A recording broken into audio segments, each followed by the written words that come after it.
Welcome to the Plume and Page. Today's story is Pride and Prejudice by Jane Austen. Chapter 52. Elizabeth had the satisfaction of receiving an answer to her letter as soon as she possibly could.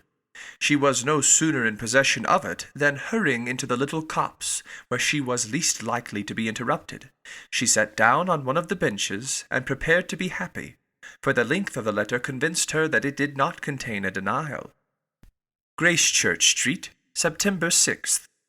My dear niece, I have just received your letter, and shall devote this whole morning to answering it, as I foresee that a little writing will not compromise what I have to tell you. I must confess myself surprised by your application. I did not expect it from you. Don't think me angry, however, for I only mean to let you know that I had not imagined such inquiries to be necessary on your side. If you do not choose to understand me, forgive my impertinence.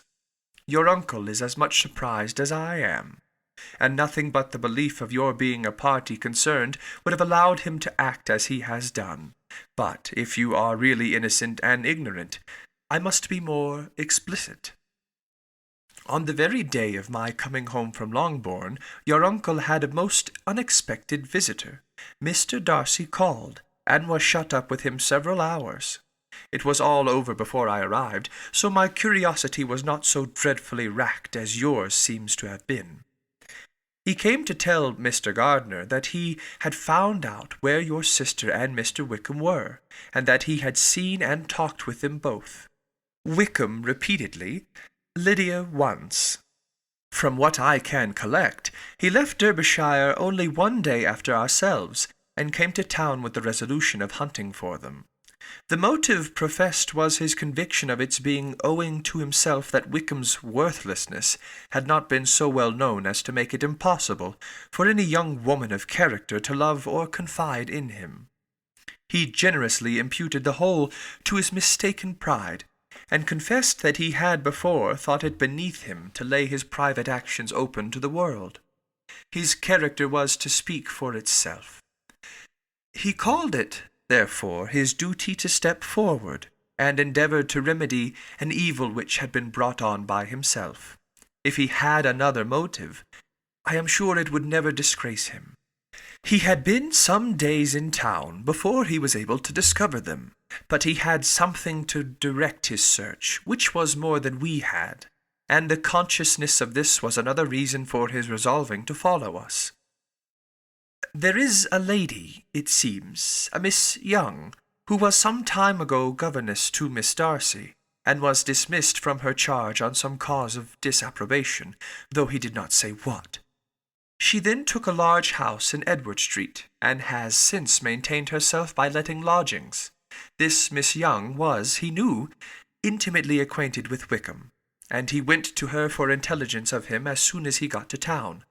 But it was 2 or 3 days before he could get from her what he wanted.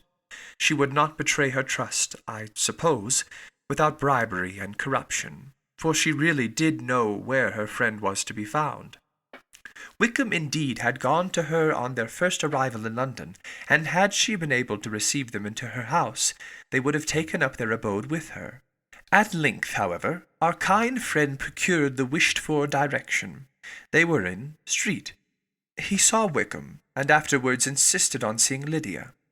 His first object with her, he acknowledged, had been to persuade her to quit her present disgraceful situation, and return to her friends as soon as they could be prevailed on to receive her, offering his assistance as far as it would go. But he found Lydia absolutely resolved on remaining where she was. She cared for none of her friends. She wanted no help of his. She would not hear of leaving Wickham. She was sure they would be married some time or other, and it did not much signify when. Since such were her feelings, it only remained, he thought, to secure and expedite a marriage, which, in his very first conversation with Wickham, he easily learnt had never been his design. He confessed himself obliged to leave the regiment on account of some debts of honour, which were very pressing, and scrupled not to lay all the ill consequences of Lydia's flight on her own folly alone. He meant to resign his commission immediately, and as to his future situation, he could conjecture very little about it. He must go somewhere, but he did not know where, and he knew he should have nothing to live on. Mr. Darcy asked him why he had not married your sister at once. Though Mr. Bennet was not imagined to be very rich, he would have been able to do something for him, and his situation must have been benefited by marriage. But he found, in reply to this question, that Wickham still cherished the hope of more effectually making his fortune by marriage in some other country. Under such circumstances, however, he was not likely to be proof against the temptation of immediate relief. They met several times, for there was much to be discussed. Wickham, of course, wanted more than he could get, but at length was reduced to be reasonable. Everything being settled between them, Mr. Darcy's next step was to make your uncle acquainted with it, and he first called in Gracechurch Street the evening before I came home. But Mr. Gardiner could not be seen, and Mr. Darcy found, on further inquiry, that your father was still with him, but would quit town the next morning. He did not judge your father to be a person whom he could so properly consult as your uncle, and therefore readily postponed seeing him till after the departure of the former. He did not leave his name, and till the next day it was only known that a gentleman had called on business. On Saturday he came again. Your father was gone, your uncle at home, and, as I said before, they had a great deal of talk together. They met again on Sunday, and then I saw him too. It was not all settled before Monday. As soon as it was, the express was sent off to Longbourn. But our visitor was very obstinate. I fancy, Lizzie, that obstinacy is the real defect of his character after all. He has been accused of many faults at different times, but this is the true one.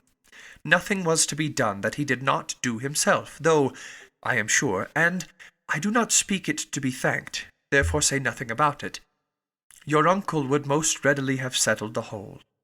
They battled it together for a long time, which was more than either the gentleman or lady concerned in it deserved. But at last your uncle was forced to yield, and instead of being allowed to be of use to his niece, was forced to put up with only having the probable credit of it, which went sorely against the grain. And I really believe your letter this morning gave him great pleasure, because it required an explanation that would rob him of his borrowed feathers, and give the praise where it was due. But, Lizzie, this must go no farther than yourself, or Jane, at most. You know pretty well, I suppose, what has been done for the younger people. His debts are to be paid, amounting, I believe, to considerably more than £1,000. Another 1,000 in addition to her own settled upon her, and his commission purchased. The reason why all this was to be done by him alone was such as I have given above. It was owing to him, to his reserve and want of proper consideration, that Wickham's character had been so misunderstood, and consequently that he had been received and noticed as he was. Perhaps there was some truth in this, though I doubt whether his reserve or anybody's reserve can be answerable for the event. But, in spite of all this fine talking, my dear Lizzie, you may rest peacefully assured that your uncle would never have yielded, if we had not given him credit for another interest in the affair. When all this was resolved on, he returned again to his friends, who were still staying at Pemberley, but it was agreed that he should be in London once more when the wedding took place, and all money matters were then to receive the last finish. I believe I have now told you everything. It is a relation which you tell me is to give you great surprise. I hope at least it will not afford you any displeasure. Lydia came to us, and Wickham had constant admission to the house. He was exactly what he had been when I knew him in Hertfordshire, but I would not tell you how little I was satisfied with her behaviour while she stayed with us, if I had not perceived by Jane's letter last Wednesday that her conduct on coming home was exactly of a piece with it, and therefore what I now tell you can give you no fresh pain. I talked to her repeatedly in the most serious manner, representing to her all the wickedness of what she had done, and all the unhappiness she had brought on her family. If she heard me, it was by good luck, for I am sure she did not listen. I was sometimes quite provoked, but then I recollected my dear Elizabeth and Jane, and for their sakes had patience with her. Mr. Darcy was punctual in his return, and as Lydia informed you, attended the wedding. He dined with us the next day, and was to leave town again on Wednesday or Thursday. Will you be very angry with me, my dear Lizzie, if I take this opportunity of saying, what I was never bold enough to say before, how much I like him? His behaviour to us has, in every respect, been as pleasing as we were in Derbyshire. His understanding and opinions all please me. He wants nothing but a little more liveliness, and that, if he marry prudently, his wife may teach him. I thought him very sly. He hardly ever mentioned your name, but slyness seems the fashion. Pray forgive me if I have been very presuming, or at least do not punish me so far as to exclude me from P. I shall never be quite happy till I have been all round the park. A low phaeton with a nice little pair of ponies would be the very thing. But I must write no more. The children have been wanting me this half-hour. Yours, very sincerely, M. Gardiner. The contents of this letter threw Elizabeth into a flutter of spirits, in which it was difficult to determine whether pleasure or pain bore the greatest share.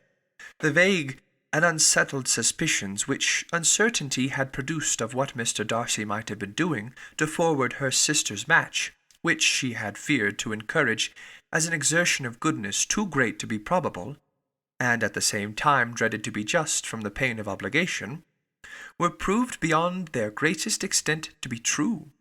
He had followed them purposely to town. He had taken on himself all the trouble and mortification attendant on such a research, in which supplication had been necessary to a woman whom he must abominate and despise, and where he was reduced to frequently meet, reason with, persuade, and finally bribe, the man whom he always most wished to avoid, and whose very name it was punishment to him to pronounce.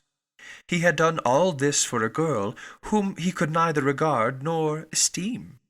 Her heart did whisper that he had done it for her, but it was a hope shortly checked by other considerations, and she soon felt that even her vanity was insufficient, when required to depend on his affection for her.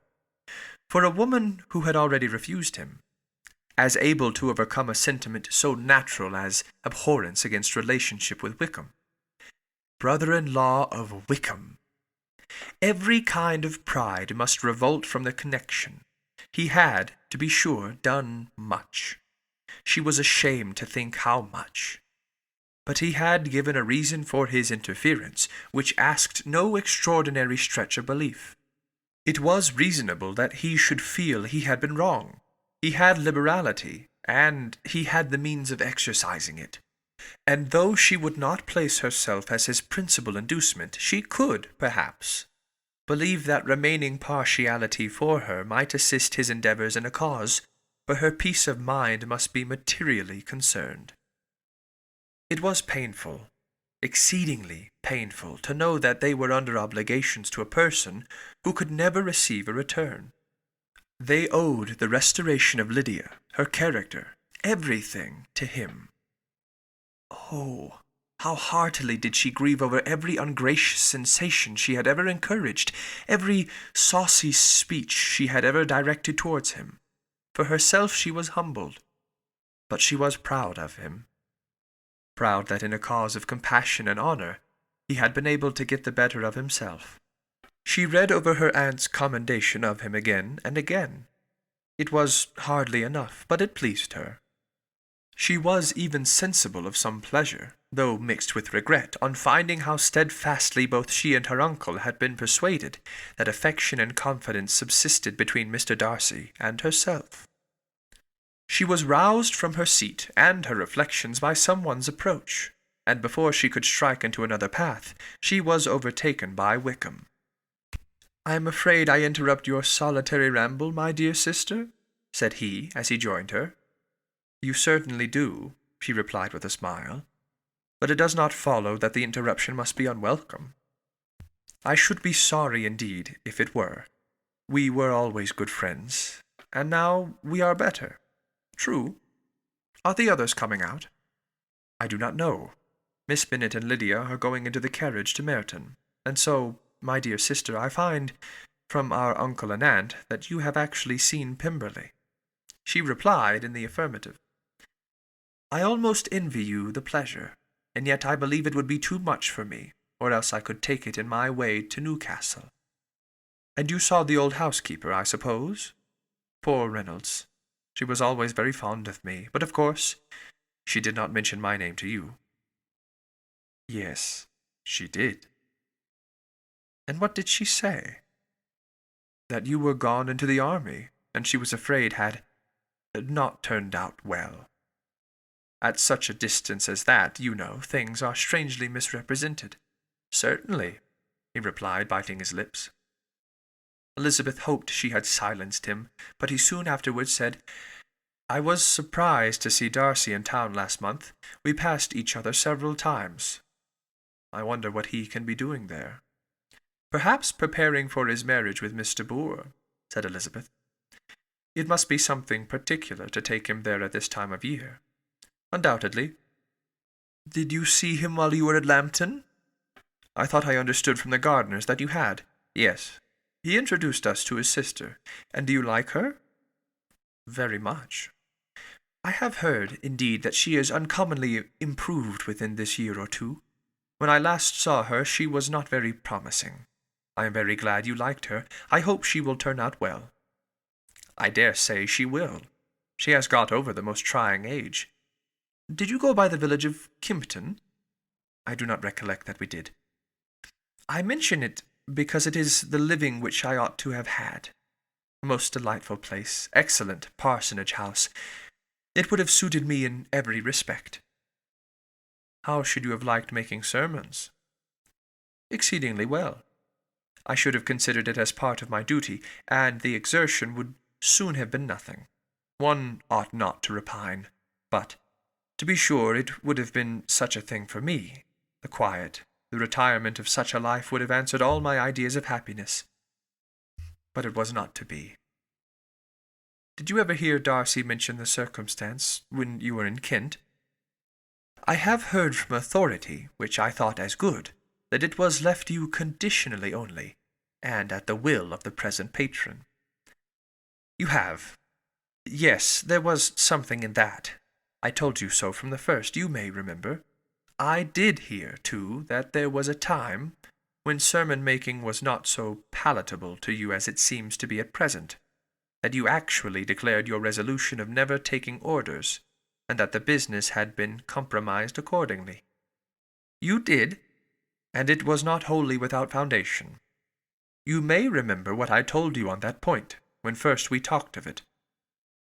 They were now almost at the door of the house, for she had walked fast to get rid of him, and unwilling, for her sister's sake, to provoke him, she only said in reply, with a good-humoured smile, "Come, Mr. Wickham, we are brother and sister, you know. Do not let us quarrel about the past. In future I hope we shall be always of one mind." She held out her hand. He kissed it with affectionate gallantry, though he hardly knew how to look, and they entered the house.